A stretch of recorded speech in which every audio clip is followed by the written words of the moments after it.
Once upon a time, there lived a brave woodcutter named Mickey. His work took him from place to place. One day, he came to a pretty town. It was called Cedar Grove. These hills are just full of sweet smelling trees, he thought. I can sell that wood. I'll make a lot of money, but first I need to make sure my axe is sharp. So the woodcutter walked through the streets of the town. There were many people in the street, and everyone looked very upset. Whatever will happen to us? One woman cried. We must find someone who can beat the giant, yelled a man. Why is everyone so afraid of this giant? What has he done? Asked Mickey. The people told him about the night when the giant decided to have a little fun. And while they lay sleeping, the giant began to whistle. And when he whistled, the wind blew. He whistled through their windows. The wind blew through their homes. It blew all the sleeping people right out of their beds. Mickey didn't like that story very much, and he didn't like the next one at all. One day the giant wanted to play. He jumped rope in the fields. They had just been planted. He made footprints all over the fields. That night it rained. The next night the fields were covered with foot-shaped lakes. When the giant saw his footprints filled with water, he began to laugh. He laughed so hard that he fell down. He rolled on the ground. He laughed some more. Everything for miles around shook as he laughed. This was too much for the animals in the forest. They were so afraid that they ran for their lives. Now there are no animals in Cedar Grove, said the giant, and soon there will be no people. Ho, ho. That's not nice, right? No, it's not nice. What a terrible giant, thought Mickey. And then a wagon came racing into town. It stopped. The driver jumped to the ground. He told Mickey his story. I was taking my family away from Cedar Grove, but a huge boulder rolled right onto the road. It was so big, there was no way around it. I looked up to see where it came from, and there stood the giant. The giant laughed very hard as he saw that I was afraid. His laugh was as loud as thunder. My horse was so scared that he turned right around. He ran as fast as he could back here to Cedar Grove. The giant had blocked the only way out of town, and now the people of Cedar Grove were trapped. The brave woodcutter had heard enough. Let me face the giant, he said. I have beaten bullies before. I'll do it again. Everyone laughed at the woodcutter. You could not beat this giant, said the kind policeman, but I do think you must be a very brave young man. Stan Doolittle is the man to do this, said the policeman. I remember that time that Stan ran a mean old bear out of Cedar Grove. Stan stepped to the front. I will show the giant who is boss, he said.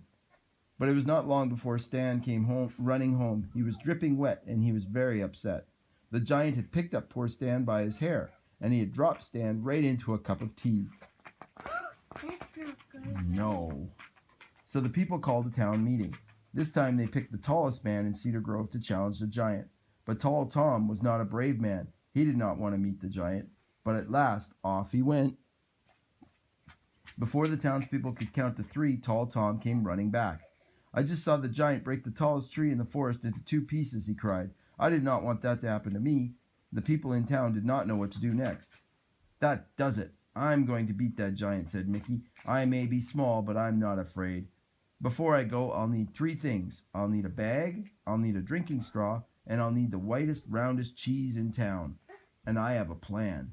The people wondered what the woodcutter wanted with such things, but they gave him what he asked for, and then they told him how to find the giant.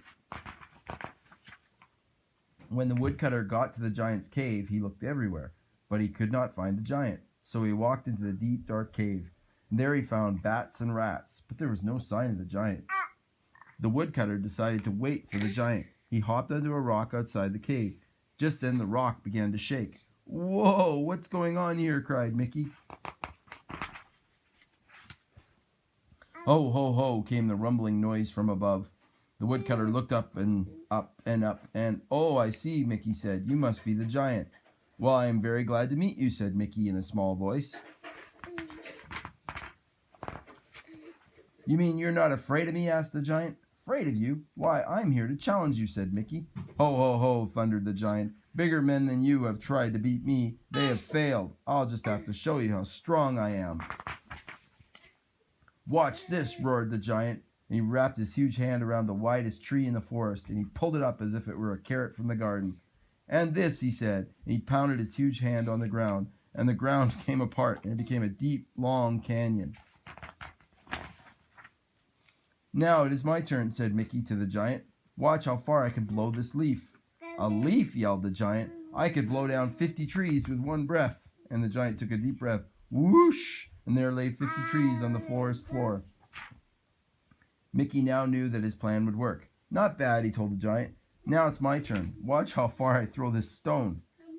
"That's just a pebble," said the giant. "Step aside." The giant bent down to pick up a boulder. "That's such a tiny rock," cried Mickey. "Why not throw the one over there?" Mickey pointed to the very boulder that was blocking the road to Cedar Grove. The giant gathered all his strength, and he threw that boulder far, far away. And now the road was not blocked. "My plan is working better than I had hoped," Mickey thought. He reached into his bag. He pulled out the straw. "Watch this," he said to the giant. "I'm going to drink all the water in this pond." "Straws and ponds are for weaklings," said the giant. "I can drink a lake." "Can you drink one of those foot-shaped lakes in the planting fields?" asked Mickey. "Watch me," said the giant. And with that he drank all the water in each and every lake. Now the giant was tired, and he was so full of water that he was about to burst. "Here's an easy one for you," said Mickey. "How much water can you squeeze from a stone?" The giant picked up a stone, and he squeezed it as hard as he could, but no water came out of the stone. "What kind of giant are you?" asked Mickey. He held up the round white cheese. "See this stone? Now watch this." He squeezed, and water ran from the cheese. The giant's eyes grew big with fear. "And if you don't leave Cedar Grove at once," said Mickey, "why, I'll—" The giant turned and ran. Mickey smiled to himself. His plan had worked. He had stood up to the giant, and he had made the giant put right all the things that he had done. Don't do that. Okay. Quickly, he went back to town. He told the people what he had done. They cheered Mickey for his courage. He became a hero of the town. From that time on, the people of Cedar Grove lived in peace, and the giant was never heard from again.